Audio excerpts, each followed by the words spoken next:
This is Tom from Fastcraft Motorsports.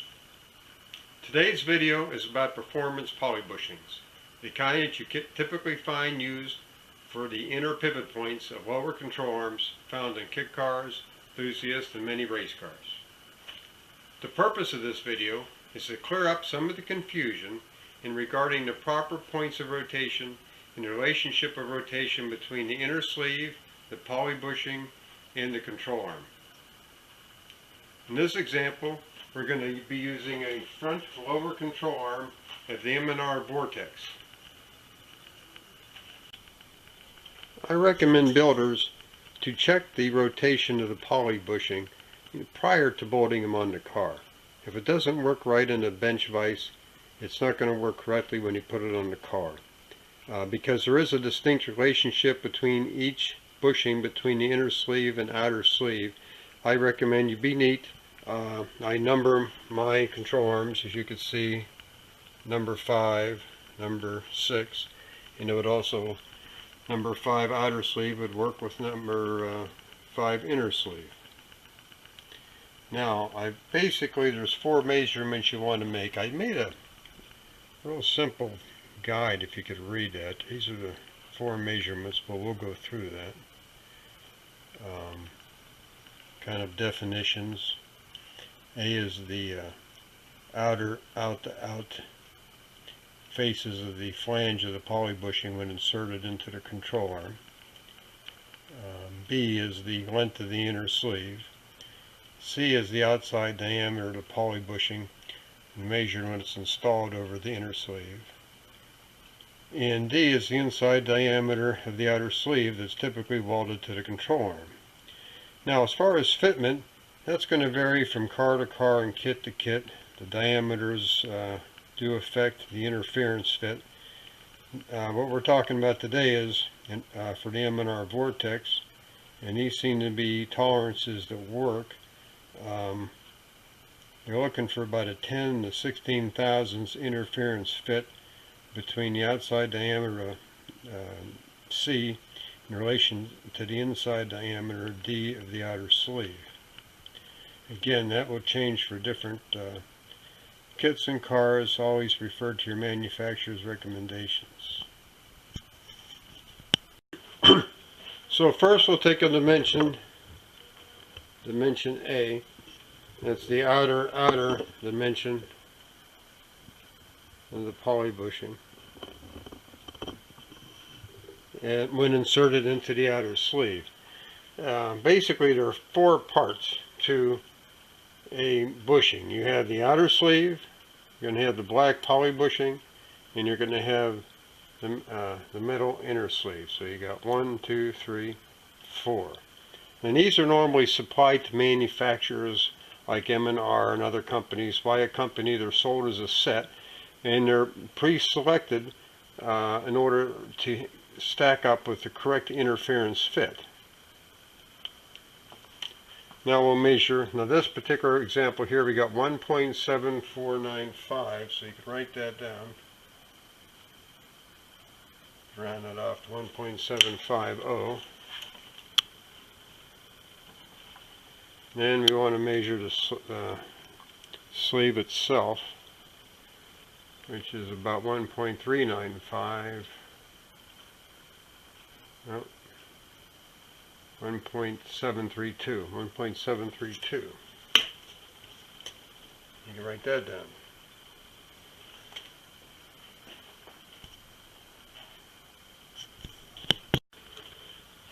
Okay, next up you want to remove the poly bushings from the outer sleeve, and you want to insert one of the poly bushings over the inner sleeve. Now you're taking what is measurement C on the chart, and that's the outside diameter of the poly bushing when it's inserted on the sleeve. Now, this is actually the critical dimension. Now here we have 0.860, 0.8595, 0.862, 0.861, 0.861, 0.59. So let's call it 0.860 for this outside diameter. Write that down. 0.860. Now, the next step is measurement D, and that is the inside diameter of the sleeve.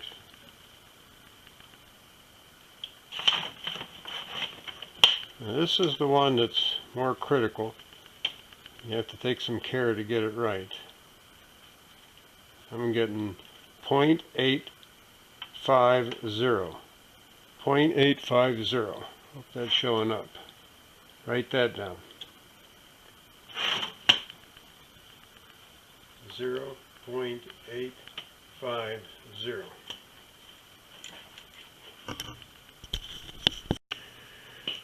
Okay, as I said, the purpose of this video was to show the correct points of rotation or articulation of the control arm poly bushing.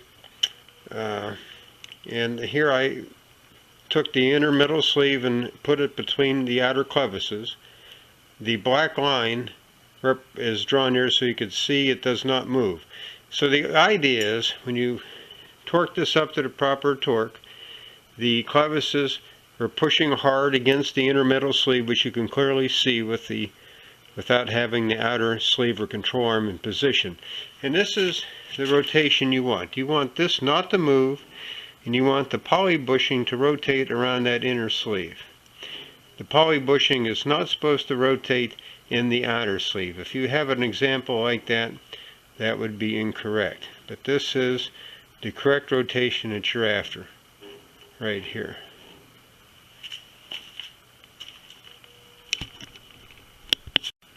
Okay, that quick demonstration here should have pointed out very clearly what the correct rotation is of the bushing in relationship to the inner sleeve. Now you may be asking yourself, why am I making this video, particularly if all these parts are purchased from a manufacturer as a set: the outer sleeve, which is welded to the control arm, the inner sleeve, and the bushings. If they're perfectly manufactured, then everything should fit and work just like in the demonstration. Well, that would be perfect in the perfect world. On a car like this, you're going to have 16 of these pivot points. And I've had a lot of experience where maybe 4 out of the 16 just don't work as they're supposed to. And you may ask yourself, why is that? Well, there's a tolerance in all this. In this particular car, I found between 10 to 15, 16 thousandths interference fit seems to work. But I've measured these inner sleeves. Some of them are stamped with the size, and they may be 1.5 thousandths bigger OD than they're supposed to be. The tolerance for the inner diameters of the outer sleeves have a manufacturer's tolerance of 1.5 to 2 thousandths difference. Now these poly bushings are usually perfect. You don't have to consider that. And you may have some powder coat that may be causing an issue. So you could have 1.5 thousandths here, 1.5, 2 thousandths there, and a thousandths and a half of powder coat, and you have a 5 thousandths tighter fit than the book catalog is going to call for. So if you're looking at a 15 thousandths interference fit, and now it's 20 thousandths, you wouldn't think that's that much. All right. So, as I was saying, you wouldn't think 5 thousandths additional interference fit would make a difference, but I found it's almost like a spot weld. I know in this particular car I had one like that, and I could literally put the control arm, tighten the bolt up, and put most of my body weight on the control arm before I could get it to move. So obviously you're not going to get good suspension articulation with that type of tightness.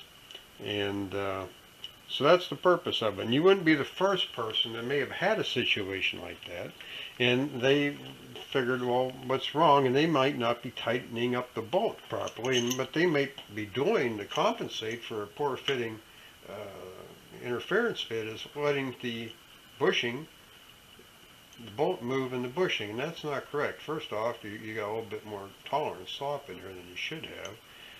And properly, as we demonstrated before, this bolt and the clevis, these are solid, these don't move. It's this that is going to move around that. So that is the purpose of this. So let's put this one together.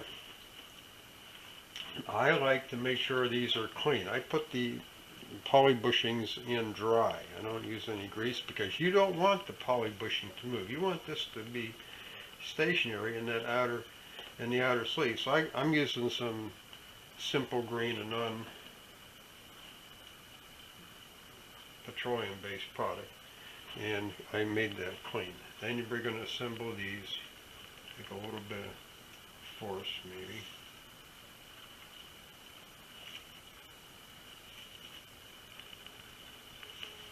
Normally I don't use a piece of wood like this. This is just to get a good camera angle. So you put those in like that. Now, the first dimensions we took was dimensions A and B. A was just simply the outside of the poly bushing. The poly bushing. B was the inner sleeve. And as I said, the critical dimensions were C and D. Now, what you want here is you don't want the metal inner sleeve sticking out of the poly bushing, because then they can move back and forth and control them. You want those to be relatively the same size as the out of the poly bushing, preferably just a little bit smaller, so when you torque the bolt, the clevises will squeeze the poly bushing in a little bit. Then the clevises will be putting the force on the outer edges of the inner sleeve and making it a solid unit. But you don't want it to be sticking out. If you have a situation like that, well, metal foul is a good way to cure it. Now, to review the example we just did, in this particular case, the metal sleeve is about 15 thousandths shorter in length than the out diameter poly bushing. That is good. And our dimension C, the interference dimension, we measured 0.860 for dimension C, and we measured 0.850 for dimension D. So that's a 10,000th interference fit. So from my experience with working for this particular car in diameters of poly bushing, this one should work properly.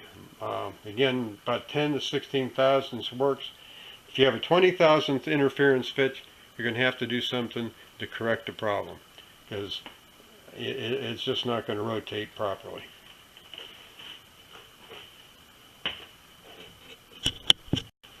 Okay, so what do you do if you end up with a 20,000th interference fit and it's just too tight?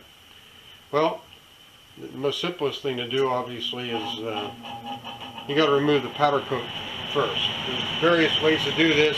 Actually, good quality emery in your finger works well. Maybe to go a little faster, sometimes I've used a brake hone mounted on a drill, spinning it around, working it back and forth. That seems to help sometimes. Again, using your finger and emery is good. If you think you got to remove some material from the bushing itself, the inner sleeve, and you can measure these things. You might find out this is 2 thousandths bigger, but it's kind of easy to start taking the powder coat out first. I made a arbor where I could put these on, mounted in a drill press, maybe hold some emery onto it and spin it around. And of course, you've got access to a lathe, you could do that, but I try to come up with ways to do things for the home builder to do it in a shop. And you could be surprised what you could do with patience and some emery cloth. You can do really tight tolerance fit. So that's what you have to do. You got to get it down to probably somewhere between the 10 and 15, 16 thousandths interference fit. If you're outside that, it's not going to work. Now again, that dimension works for this set of bushings. If you have another type of car that has bigger diameters, and the whole tolerance fit will be different, so you have to consult that specific manufacturer. So I'm trying to save some time with this. If you measure everything before you put them on the car, putting them on the car and putting it on, and then realizing, oh shit, that didn't work. Then you got to take it off. Basically, just measuring it up to pretty much know going into it if it's going to work or not. Now this one we measured up and we're in good shape. This one should hopefully rotate properly. So now let's finish putting it together.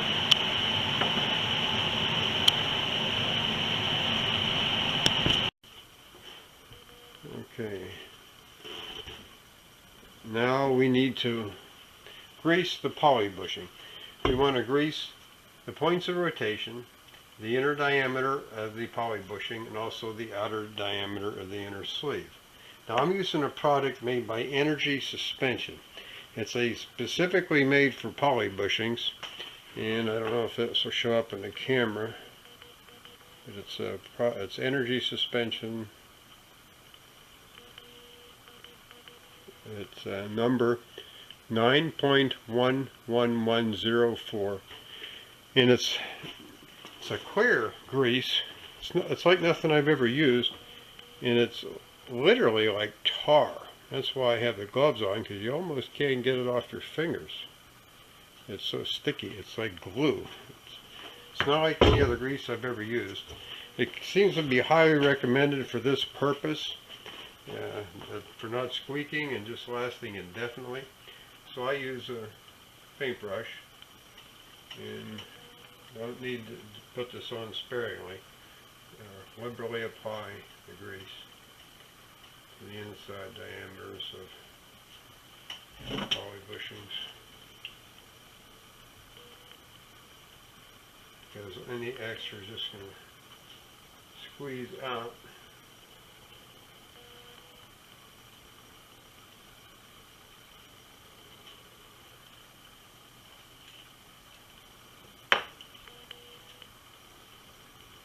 And once you make sure you have that fully lubricated,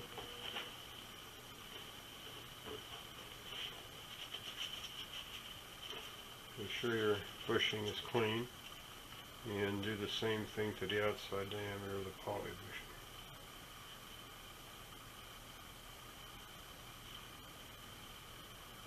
bushing. Again, my purpose here is to lubricate only the points of rotation where I want it to rotate. That's why we put that in dry, because we do not want the poly bushing to rotate in the outer sleeve. Okay. So here we have the lubricated parts.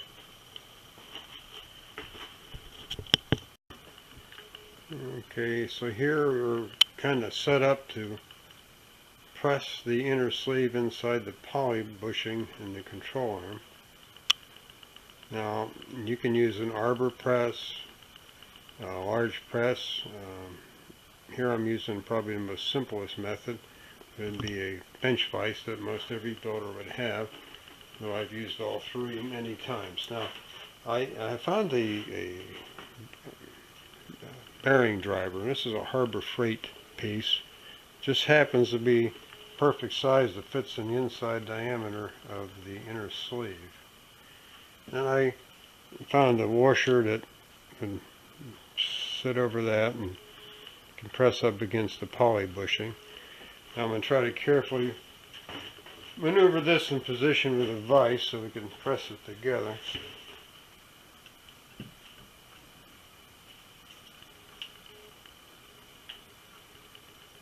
I'm using that bearing driver because I don't want to score or do any damage.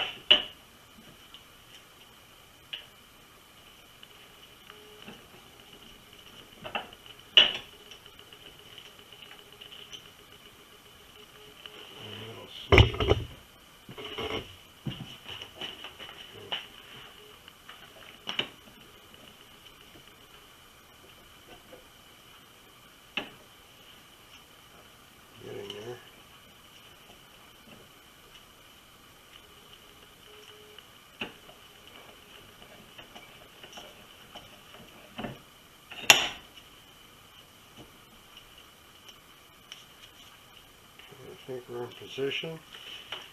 Started it by hand straight, which you always want to make, and then we're going to wind it in. Looks like it's working pretty good.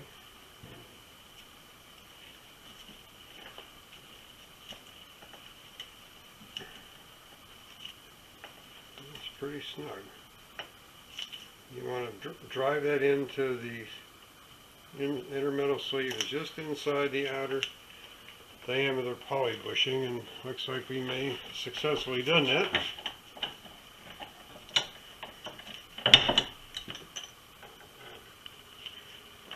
And we can take our sleeve out. You can see any excess grease is going to be pouring out the other end, which you can clean up now. And the next step to do is to test it on the bench to see if we got the proper movement.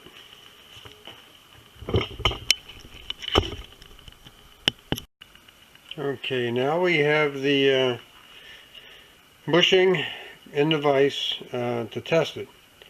Now I have two of those bearing drivers in each side, and the drivers are pushing hard against the inner metal sleeve, and that represents the force of the clevises when the bolt goes through, pushing against the metal sleeve. So we do not want the metal sleeve to move. It has to be tight enough in the vise so the inner metal sleeve does not move.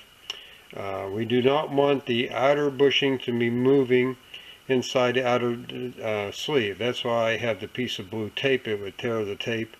I want to show that the control arm, the outer sleeve, and the poly bushings themselves are all moving in unison together. Now, the inner metal sleeve it should not be moving. So now let's move the control arm and see what we have. Now here we have proper movement, as you can see. Now I'm going to wiggle it forward, and you can expose the inner metal sleeve. There. Now you see the inner metal sleeve is not moving, and neither is the driver pins. They are solid, and the rotation is between the inner metal sleeve and the inside diameter poly bushing. So this control arm is working exactly as it's supposed to. And this did have a 10/1000 interference fit, and that seems to be about what works. I've gone up to 15, 16 thousandths and no problem, but when you get to 20, it's like a tack weld. I could put this in the vise and put my entire weight on it, and it just doesn't move. So that's concludes this video. Proper movement of the poly bushing installed in the control arm. You can do it this way. That way when you take it to the car and you torque the clevises up, you know it's going to work properly. Okay, here's the control arm mounted. Just showing it. It has some stiction to it. You can see that it moves very smoothly. And as these things are driven, it'll wear in. Now this has a 10/1000 interference fit. I consider this one of the looser ones. I've had them down to this angle here and let go of them, and they still won't come down on their own. Well, there. But it doesn't take much force to get it to move. But it's very smooth, and I would consider this a very good example of a properly fitting bushing in the sleeve.